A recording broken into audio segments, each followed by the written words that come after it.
beberapa pedagang terlihat membawa dagangannya, khawatir jika bencana tsunami menghilangkan barang-barang dagangannya.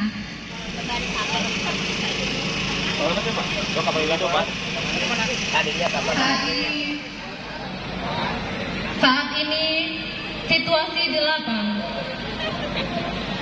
Bapak Ibu sekalian, ternyata masih banyak warga yang terjebak dalam rumahnya yang ditinggali dan perlu melakukan penyelamatan serta pertolongan.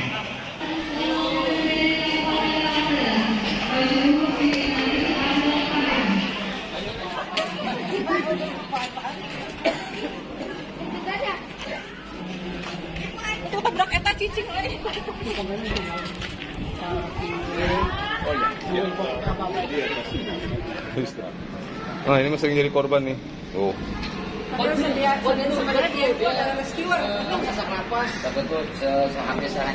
Gimana ini? Kenapa korbannya? Panik. Serangan jantung ya? Oke.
Terima kasih semuanya. Alhamdulillah hari ini kita sudah menyelenggarakan kegiatan untuk mengantisipasi potensi megatrust.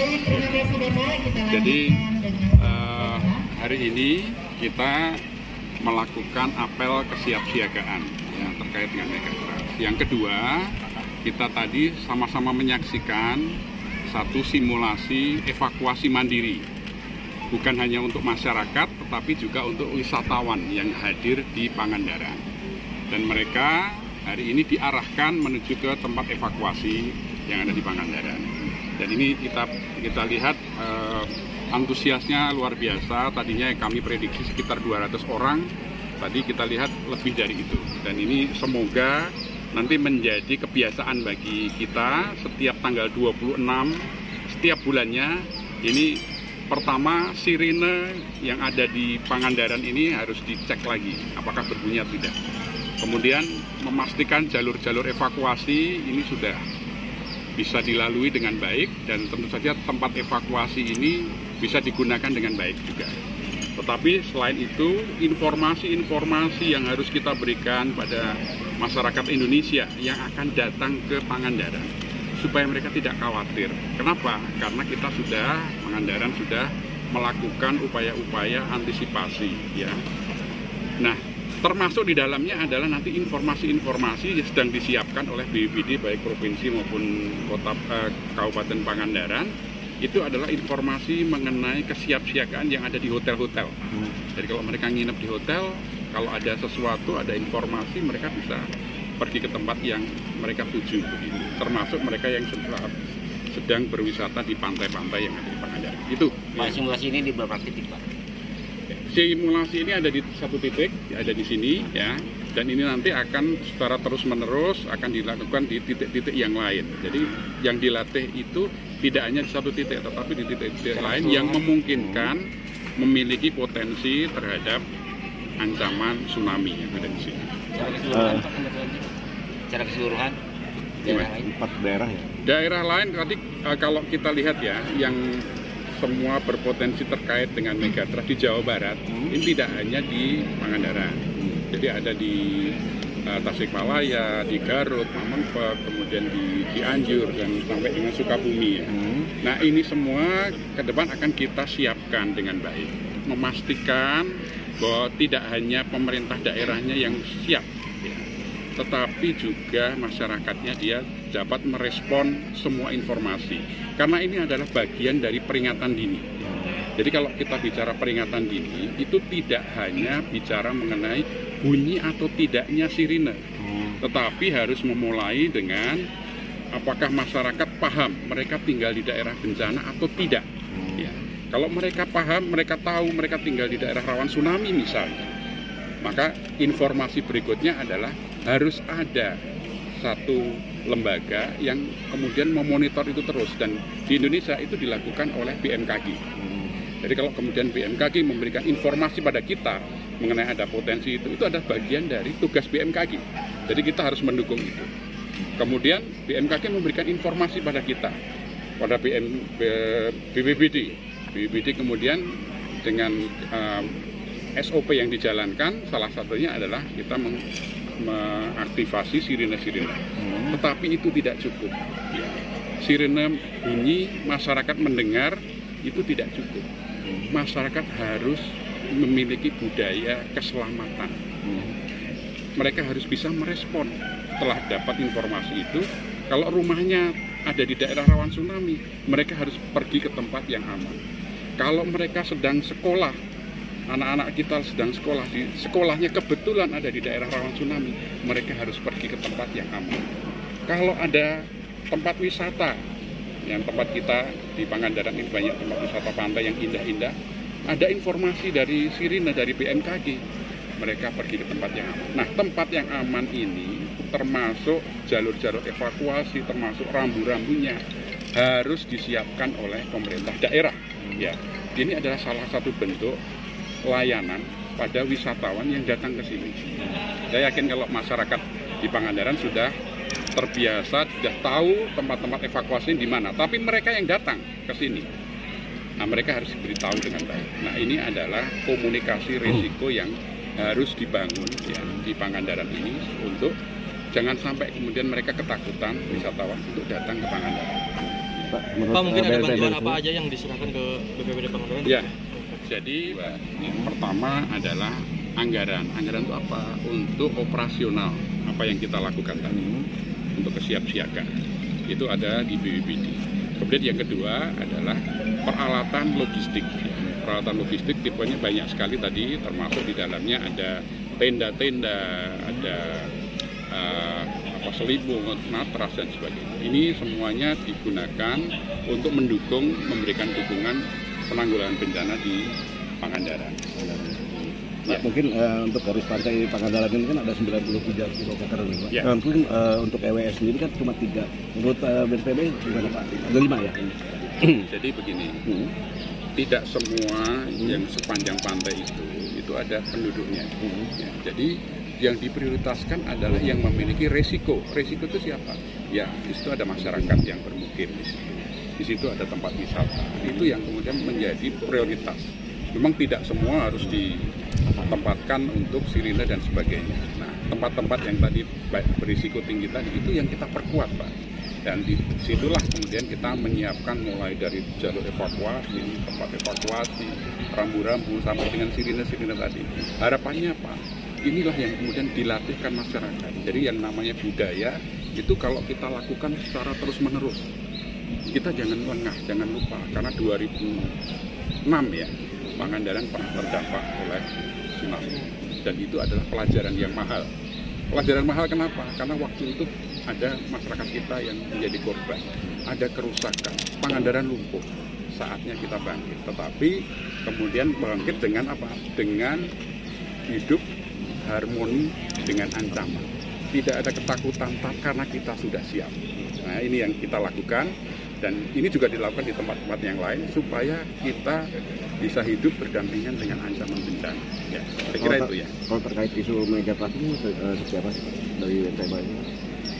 Ya, sebenarnya seperti tadi disampaikan oleh Kepala BNPB, isu megatrust itu bukan yang pertama kali ini terjadi. Sudah lama itu sudah disampaikan pada kami di BNPB. Bahkan tahun 2019 ya, BNPB itu melakukan ekspedisi. Ekspedisi itu dari selatan Jawa, itu dari Banyuwangi sampai Anyer selama 43 hari. Kita tinggal di rumah-rumah masyarakat. Kita tinggal di sekolah-sekolah. Untuk apa? Untuk mengedukasi masyarakat, mengedukasi siswa-siswa kita, termasuk memastikan desa-desa yang ada di daerah rawan tsunami menjadi desa tangguh bencana tsunami. Ini yang kemudian kita lakukan. Nah, sekarang sebenarnya kita tinggal mengulang. Ini harus kita ulang lagi. Masih ingat nggak mereka dengan itu? Jangan-jangan lupa. Karena bencana yang terjadi itu terjadi pada saat kita lupa. Nah, ini jangan sampai terjadi. Maka ini sering-sering kita lakukan. Kita menggunakan 26, tanggal 26, karena tanggal 26 adalah tanggal berlakunya Undang-Undang Kebencanaan, 26 April. Kemudian 26 Desember, kita tentu masih ingat tsunami Aceh. Yang saat ini, tahun ini, kita memperingati 20 tahun. Kita tahu betapa dahsyatnya tsunami Aceh. Kita tidak menginginkan daerah lain seperti itu. Maka kesiapsiagaan ini menjadi kunci. Bukan daruratnya, tetapi kesiapsiagaannya, memastikan masyarakat tahu apa yang dilakukan, memastikan pemerintah daerah bisa memfasilitasi masyarakat itu untuk melakukan upaya supaya mereka selamat dari bencana. Itu Pak. Oke. Saya kira itu ya. Ya, siap. Dari daerah wisata itu kan kita sudah tahun ini kita juga dapat bantuan keuangan dari provinsi juga dalam rangka melengkapi peralatan jalur-jalur evakuasi. Itu berapa titik? 900 alat. Alat. Jadi, ya. nanti titiknya rambunya 900 rambu. Oh ya. Sementara ini berarti banyak yang rusak ya? Ya, jadi terus kita pelihara juga.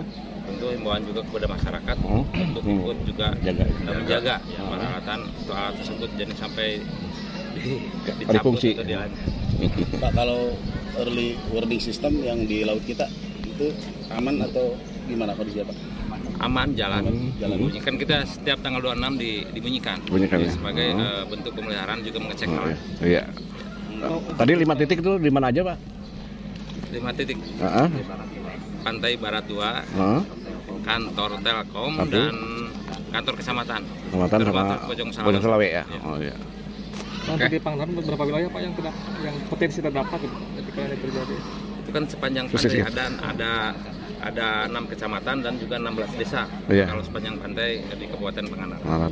Jadi tapi dari penjelasan tadi Pak Deputi juga tidak semua lokasi menjadi ancaman risiko. Jadi kita petakan lebih lanjut. Juga kita ada nanti buku panduannya dari BPBD provinsi ya yang sedang diolah.